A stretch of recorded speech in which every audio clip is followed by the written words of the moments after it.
Bueno, vamos a continuación a presentar a Hugo Villafañe, nuestra primer conferencia de la mañana.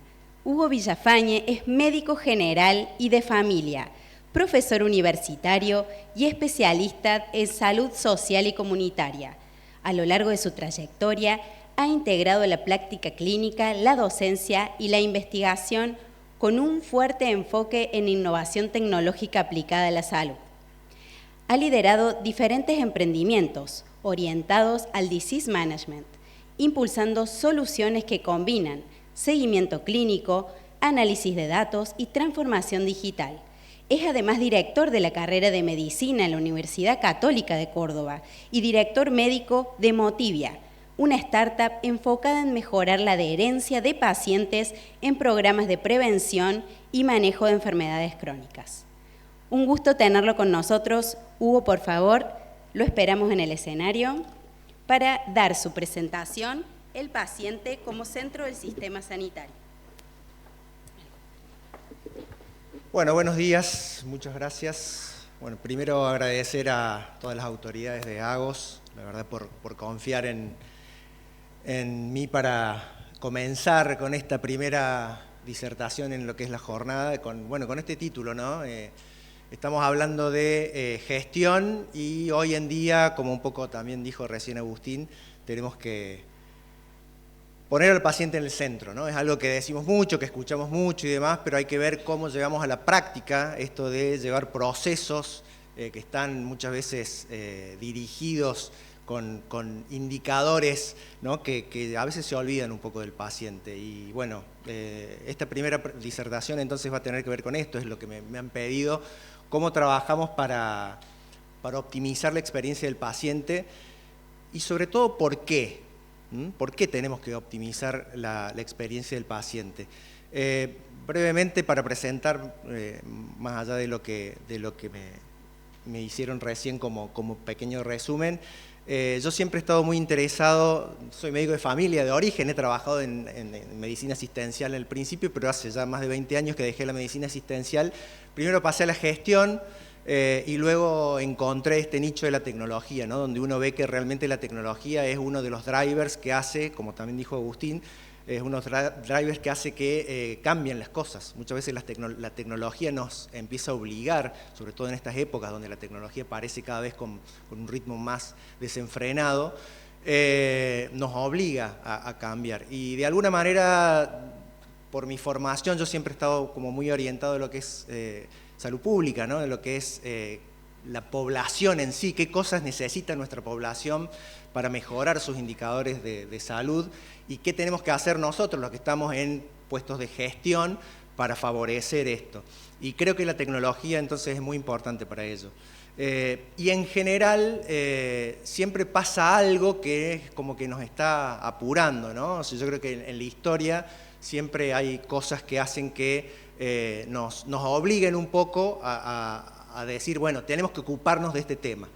Y bueno, un poco para empezar, yo creo que lo que nos está pasando hoy es esto, ¿no? O sea, si pensamos todo lo que sucede alrededor nuestro y cómo hoy estamos realmente viendo la medicina, nos estamos dando cuenta que, bueno, desde hace años estamos trabajando muy bien, ¿sí? Damos cada vez mejores servicios. Veía el video del ACE y decía, wow, realmente, ¿no? Qué bueno que una institución pueda trabajar como las instituciones de todos ustedes para mejorar sus métricas, para mejorar el servicio, para mejorar la salud del paciente, en definitiva. Pero bueno, hoy nos pasa esto, ¿no? Que estamos empezando a tener otras cosas que a lo mejor como profesionales de la salud no sé si la tenemos tan en cuenta. Sí, decimos que la tenemos en cuenta, pero no sé hasta cuánto forman parte de lo que hacemos, ¿no? En la historia siempre ha habido saltos, ¿no? Acá esto es simplemente como una muestra de cómo han mejorado ciertos indicadores de salud. En este caso estamos usando de que cada vez vivimos más, ¿no? Entonces, cuando encontramos soluciones, innovaciones tecnológicas, ¿sí? Gracias a los antibióticos, salto, ¿sí? En la calidad de vida, salto en años de vida y demás. Y hoy nos encontramos entonces donde tenemos una situación con muchas enfermedades crónicas y demás, y hemos llegado a estos 80 años y todos sabemos, por lo que escuchamos, que hay una promesa de que podemos estirar eso mucho más, ¿sí? Bueno, a nosotros nos toca hoy trabajar en esa realidad. ¿Qué tenemos que hacer para que realmente eso se cumpla, ¿no? Tenemos entonces una población cada vez más longeva, ¿sí? Tenemos patologías crónicas, ¿sí? Tenemos que hacernos cargo de que la patología crónica hoy tiene un peso cada vez más importante y hacemos cosas, porque no es que no las hagamos, pero tenemos que darle el protagonismo que se merece. Fíjense, las curvas hablan por sí solas, ¿sí? O sea, crecen en forma descontrolada todo lo que es cronicidad, ¿no? Y con todo lo que eso implica. Y eso, bueno, sí, nos lleva a esto de si estamos en una crisis sanitaria. Sí, siempre que nos juntamos nos gusta, anoche decíamos eso, ¿no? Nos gusta hacer un poco de catarsis. Y siempre estamos en crisis, ¿sí? Bueno, la crisis nuestra de hoy tiene que ver un poco con esto, ¿no? Aparte de otras cosas que ustedes conocen muy bien, pero si hablamos de salud pública, la crisis sanitaria tiene que ver con el envejecimiento de la población, tiene que ver con gran cantidad de pacientes que tienen patologías crónicas, y vemos que las muertes, ¿sí? Las muertes relacionadas a patologías crónicas son cada vez mayores, ¿sí? Esta transición epidemiológica que se llama, hoy estamos, ¿sí? Ya en una época donde la patología crónica es nuestra principal cantidad de muerte y por lo tanto también es nuestra principal fuente de gastos en salud, ¿sí? El sistema de salud no está preparado para eso, ¿sí? Esto, desde los años 70 sabemos que tenemos que cambiar procesos de atención, ¿sí? De cómo recibimos a los pacientes y sobre todo cómo seguimos a los pacientes para que no se nos caigan de nuestros procesos también. Por eso tenemos que pensar en esto del sistema orientado a la oferta, que ya todos lo conocemos, ¿sí? Esto de priorización del enfoque en la enfermedad, que es súper eficiente, cada vez tenemos mejores tratamientos para las enfermedades que van apareciendo, cada día aparecen moléculas nuevas con costos siderales, pero que realmente son súper efectivas. Esta priorización, digamos, es efectiva, funciona muy bien, pero se queda corta en algunas cosas, ¿sí? Esto de nuestros procesos, lo que trabajamos en el día a día, muchas veces está orientado a optimizar cómo brindamos los servicios, pero a veces nos olvidamos de optimizar la experiencia del paciente, que es un poco esta reflexión que veníamos a traer. Eso lleva a esta fragmentación en la atención, ¿no? Esto lo vivimos, estamos en una época donde todos estamos trabajando para mejorar esta fragmentación. Gracias a eso tenemos estas cuestiones como la interoperabilidad, que ha estado de moda, ¿sí? Anoche también decíamos, ya pasó de moda, no sé si pasó de moda, creo que para algunas instituciones pasó de moda, pero para otras instituciones sigue siendo una necesidad, una prioridad, porque contribuye justamente a que no haya tanta fragmentación, ¿no? Tenemos instituciones con distintos niveles de madurez, con distintos problemas que tienen que ver con su propia situación. Entonces, este enfoque, digo, no está mal, ¿sí? Y uno se tiene que ocupar, ¿sí? De todo esto. Tenemos que mejorar brechas en equidad, ¿sí? Muchos trabajamos para justamente tratar de que lo que tenemos llegue a la mayor cantidad de gente. La pandemia nos ayudó mucho con lo que es telemedicina, a que podamos realmente utilizar esas herramientas también para ello.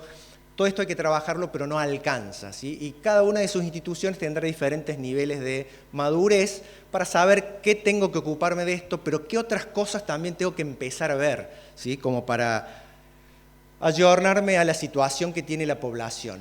Y la situación de la población no solo va por lo que vemos, ¿sí? En salud pública, los que nos dedicamos a ver estadísticas y demás, sino que también tiene que ver con la propia demanda del paciente, ¿no? Los pacientes están empezando a medir nuestra calidad de los servicios en función de lo que ven, de cómo los tratamos, ¿no? Entonces, por ahí tenemos instituciones que son muy eficientes en sus procesos, con muy buenos indicadores, pero el paciente a lo mejor no se va con estos NPS, como veíamos en el video de enlace, tan buenos. O quizás ese NPS es bueno, pero no refleja tanto la experiencia del paciente. Tendríamos que ver qué herramientas estamos usando para eso.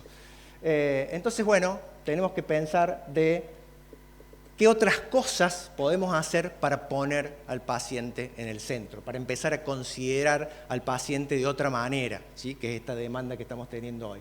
Y bueno, tenemos que pensar cuál es la verdadera jornada, el camino, ¿sí? Del paciente en nuestra institución, ¿sí? Cómo entra, por dónde pasa, quién lo recibe. esto obliga a que veamos nuestros procesos, ¿sí? Y tenemos que cambiar procesos y eso a veces implica cambiar tecnologías. Muchas veces nuestros procesos están adaptados también a la tecnología en la cual estamos basados, ¿no? En los turnos, las historias clínicas, los GIS, etcétera, etcétera. Tenemos que tener en cuenta también que el paciente hoy está más empoderado, como decía Agustín, y tenemos que ver cómo metemos en estos procesos decisiones compartidas. Eso es algo que hoy es clave. Los pacientes valoran mucho cuando ellos sienten que están formando parte de ese proceso de toma de decisiones, ¿sí?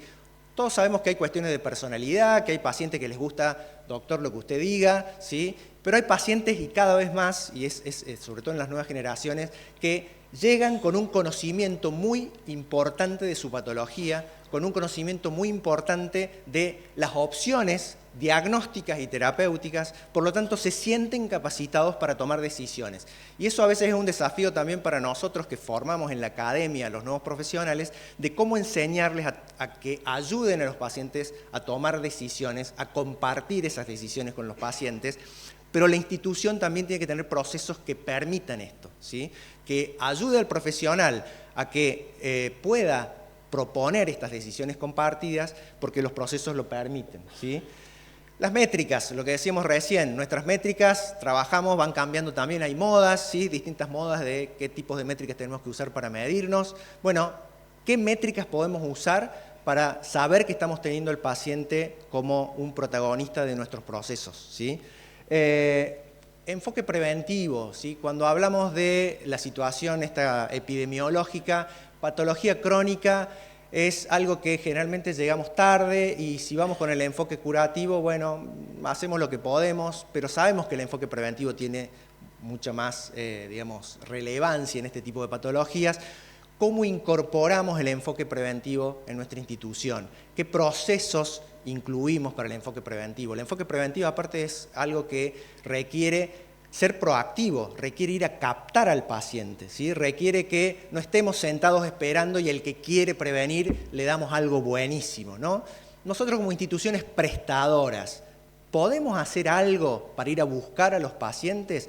¿Cómo nos relacionamos con los financiadores? Que muchas veces el financiador es el principal interesado en este enfoque preventivo para captar al paciente precozmente. ¿Tenemos ahí algo que mejorar en lo que le ofrecemos al financiador y lo que le ofrecemos al paciente para tener este enfoque preventivo? ¿O simplemente seguimos mejorando nuestro enfoque de reactivo, ¿no? Lo que nos vienen a pedir nosotros lo damos y cada vez mejor. Accesibilidad. Esto no funciona si no tenemos accesibilidad. Yo creo que accesibilidad es uno de los puntos donde se trabaja mucho. Está bien, se trabaja quizás desde la óptica reactiva. Pensemos si no hay algo de accesibilidad desde la óptica también preventiva. Y yo quiero destacar y quiero rescatar esto de que todavía, también en Argentina sobre todo, todavía y en el mundo estamos en la época de la interoperabilidad, ¿sí? O sea, yo creo que la interoperabilidad no pasó de moda, no puede pasar de moda, tenemos grandes desafíos tecnológicos con la interoperabilidad y es una clave para que podamos dar cuidados integrados, y los cuidados integrados son claves, ¿sí? Entonces, no descuidemos la interoperabilidad, tratemos de ser más ambiciosos incluso en todo lo que es interoperabilidad. Y ahora un poco como para ir cerrando, ¿no? Yo creo que la tecnología es lo que, como decía Agustín en su presentación inicial, es lo que un poco nos está obligando a innovar, ¿sí? Ustedes ven que hoy la tecnología digamos, está fuera de control el ritmo en el que crece, fuera de control, ¿sí? Algunos nos asustamos y ya pensamos que lo de Terminator va a ser realidad y demás, ¿no? Bueno, puede ser. Nosotros tenemos un proceso más lento de incorporación de la tecnología y, ojo, no está mal que sea así. No está mal porque nosotros tenemos una gran responsabilidad y eso es algo que se ve claramente en la vedette de la tecnología hoy, que es la inteligencia artificial, ¿sí? O sea, la inteligencia artificial nos propone un montón de cosas para mejorar todo lo que querramos.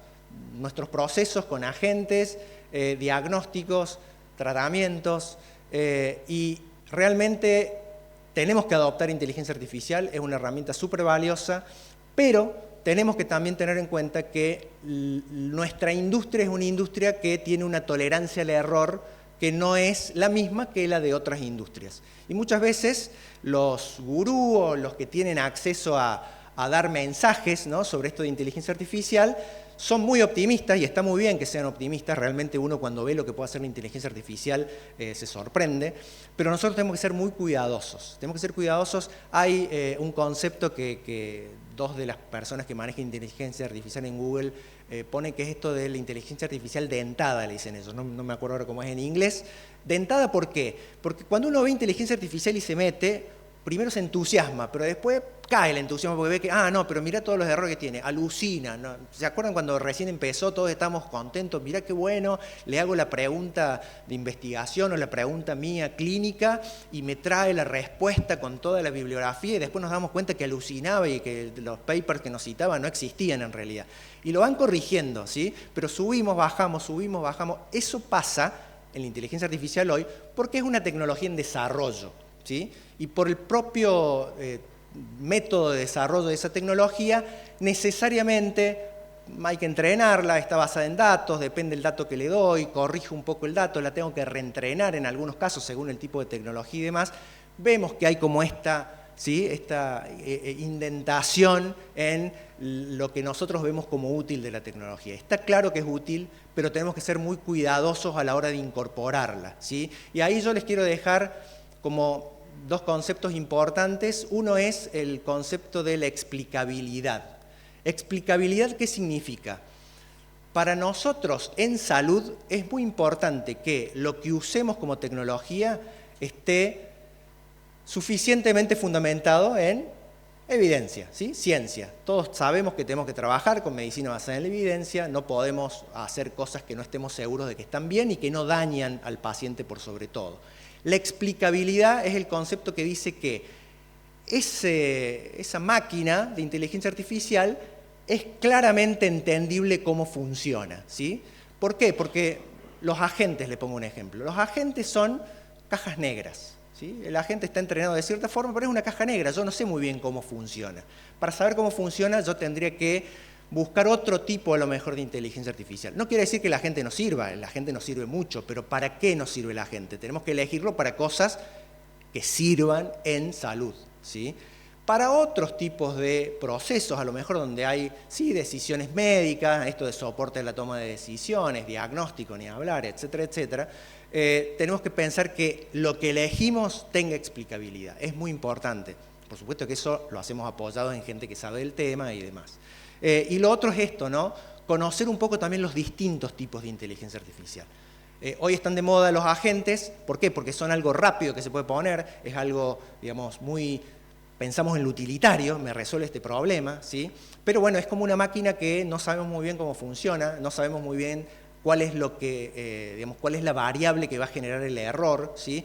Y por otro lado tenemos estos modelos que son un poco más lentos de desarrollar, redes neuronales y demás, que necesitan muchos data confiables, ¿sí?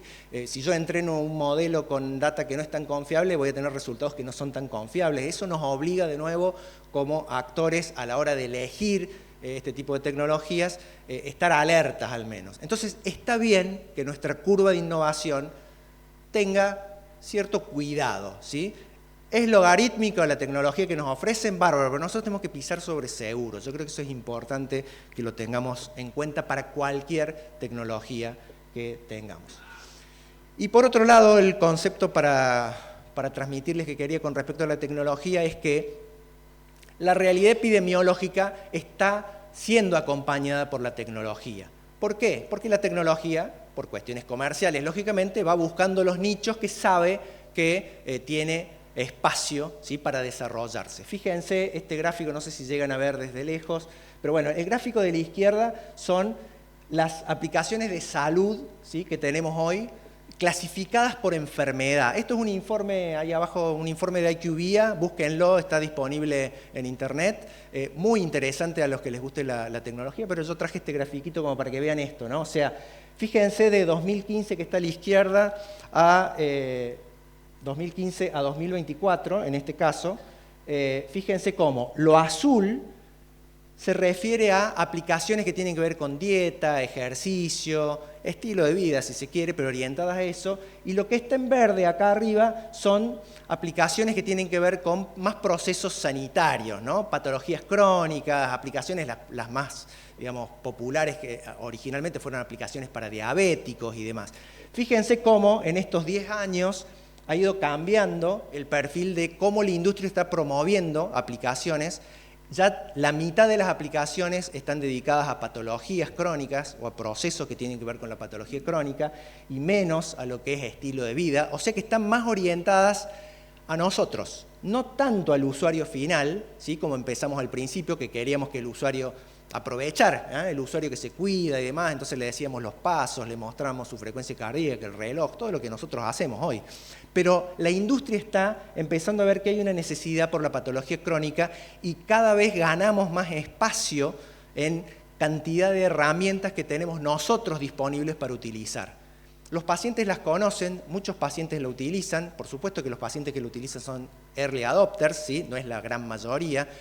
Médicos las utilizan, early adopters también. Nosotros como institución tenemos conocimiento de que esto existe, tenemos conocimiento de que podemos usarlo en nuestros procesos para mejorar alguna de estas cosas que hablamos que tienen que ver con orientarnos al paciente. Fíjense, acá el detalle, acá a la derecha, también de 21 a 24, cómo ha ido cambiando. Acá simplemente para que les quede, estos tres se llevan la mitad de aplicaciones dedicadas a salud, ¿no? Con una orientación más médica. ¿Quiénes son? Salud mental, diabetes y salud cardiovascular o cardiometabólica, ¿sí? Esas son las patologías o las áreas donde tenemos más cantidad, la mitad de las aplicaciones que tienen orientación médica están orientadas a eso. ¿Por qué? Por prevalencia de patología y demás, ¿sí? Entonces, esto es simplemente para que también vean, esto es la tendencia de la tecnología que hoy nos apura, ¿no? Esto de la tecnología disponible que nos apura. Y bueno, finalmente, esto lo tenemos que ver en el camino del paciente, ¿sí? Todos conocemos cuál es ese camino del paciente, o lo que llamamos la historia natural de la enfermedad, ¿sí? Estamos sanos, estamos en equilibrio con nuestro medio ambiente y de repente, bueno, nos damos cuenta que la salud depende de ciertos factores, ¿no? Que yo me mantenga sano depende de ciertos factores.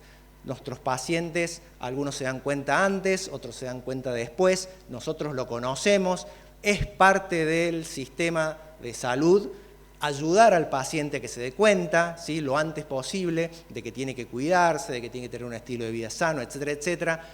¿Cuánta responsabilidad tenemos las instituciones prestadoras para participar de estos procesos de atención, ¿no? Son procesos también de atención, de prevención primaria, etcétera. Luego, bueno, ya viene el diagnóstico. Acá sí, claramente nosotros tenemos una oferta para hacer, tenemos nuestros procesos que reciben al paciente muy bien, pero es un paciente que cuando hablamos que le hacemos diagnóstico es esta población presuntamente sana porque cuando nosotros recibimos un paciente lo que queremos es encontrarle algo de alguna manera, para decirle te lo encontramos a tiempo, te podemos hacer un tratamiento oportuno, ¿sí?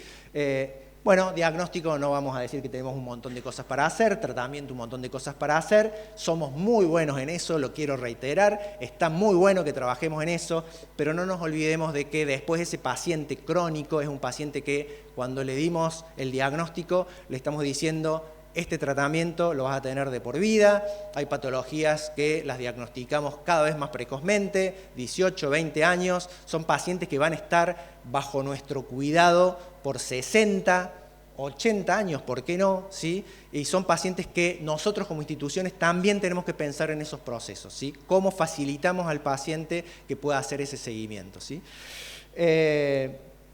Sostener el cuidado continuo, como decía recién, requiere un montón de cosas internas, mucha interoperabilidad, ¿sí? Porque el sistema está fragmentado y por lo mejor que querramos siempre nos queda algo por hacer ahí al respecto, pero bueno, no nos olvidemos de esto.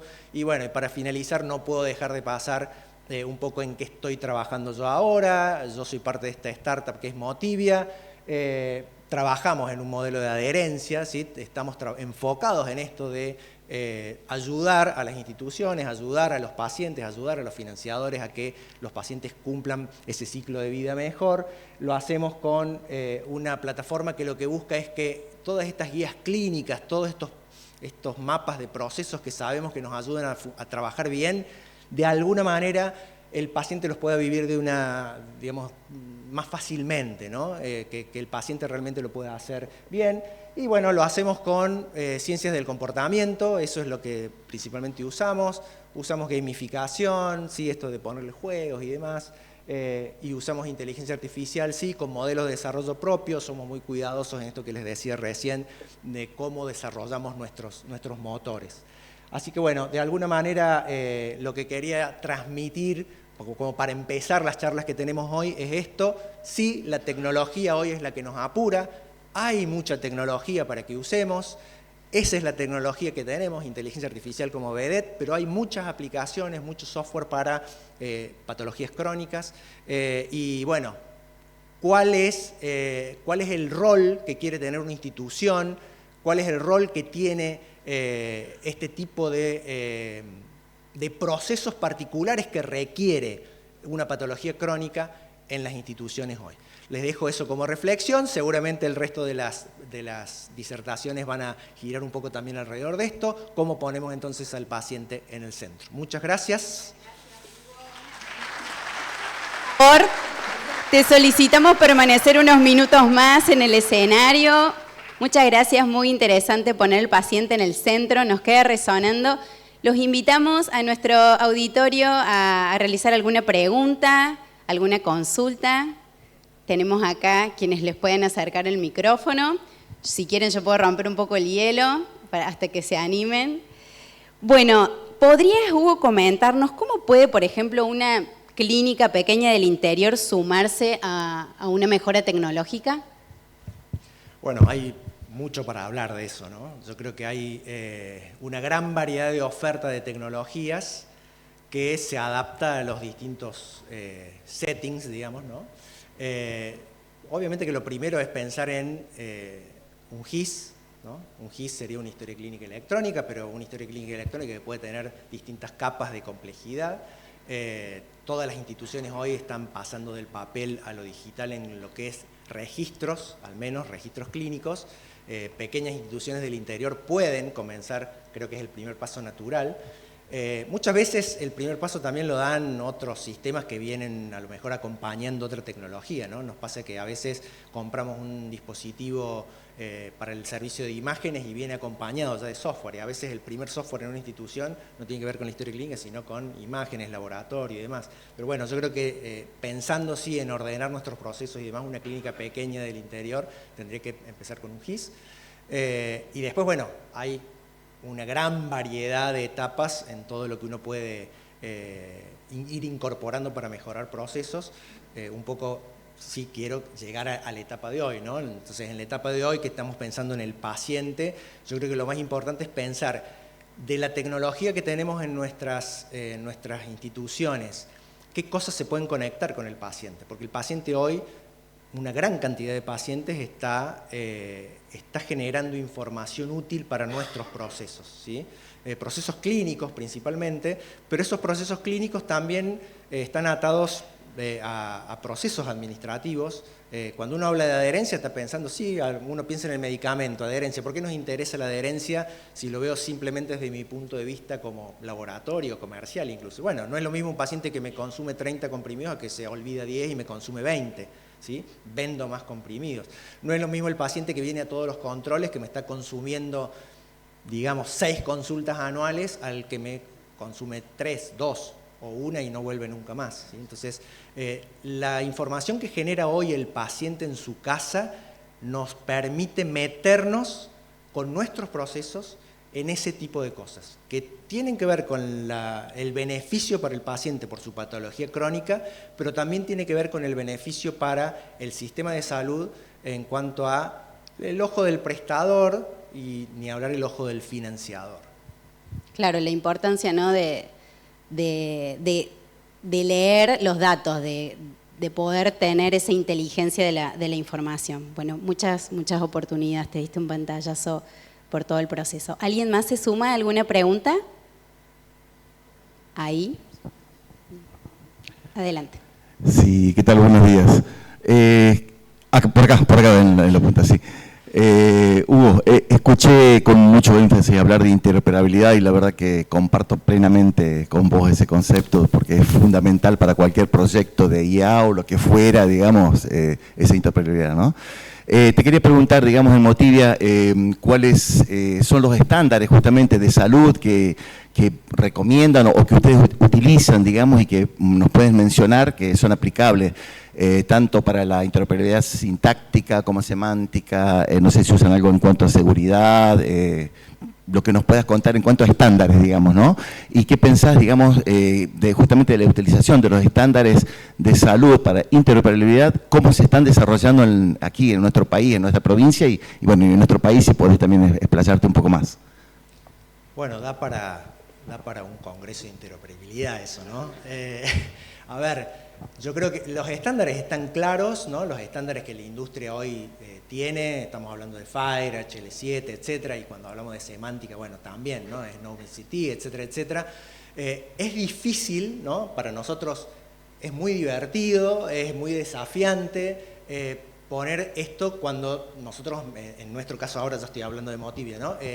Trabajamos con datos del paciente, datos que genera el paciente, ¿no? Nosotros podemos conectarnos obviamente a lo que el reloj me tira, que los pasos, etcétera, etcétera, pero también yo al paciente, bueno, tengo que un prompt, ¿no? Un formulario con ciertas preguntas que me da información sobre la evolución de una patología, etcétera, etcétera. Bueno, ¿cómo estandarizo esa información que el paciente me está indicando? A veces es más fácil, a veces es más difícil.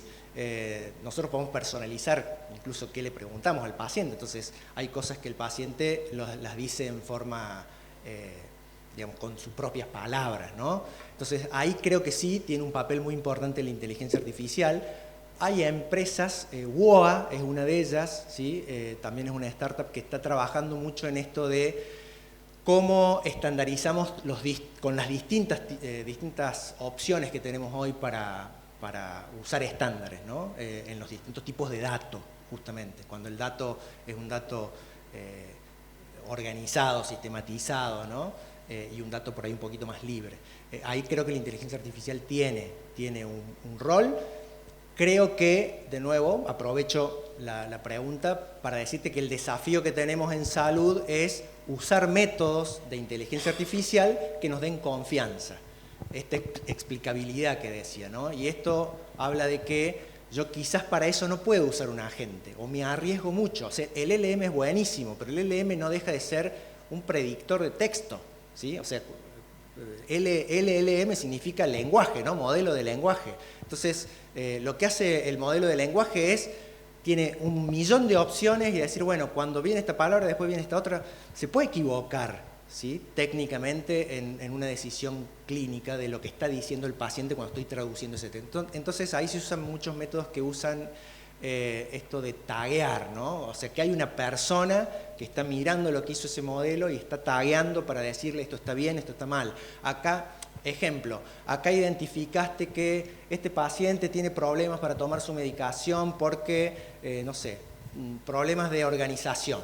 ¿Tá? O sea, la ciencia del comportamiento clasifica a los pacientes de acuerdo a cierto tipo de cosas, ¿no? Problemas de organización, problemas emocionales, problemas del entorno social. Bueno, un LLM puede detectar palabras que tienen que ver con eso, pero necesita una visión de alguien que este motor, yo puedo explicar, sí, detectó esta palabra, pero hubo un profesional que después lo chequeó, ¿no? Tagueó, que realmente este concepto tiene que ver con este problema puntual. Entonces, yo creo que los estándares generales existen, los podemos usar para los datos que tenemos que se adaptan a ello, pero estamos teniendo que ser muy cuidadosos en cómo usamos estas nuevas herramientas también para sistematizar la información. Excelente, muchas gracias Hugo. Un aplauso, por favor, para nuestra primera conferencia.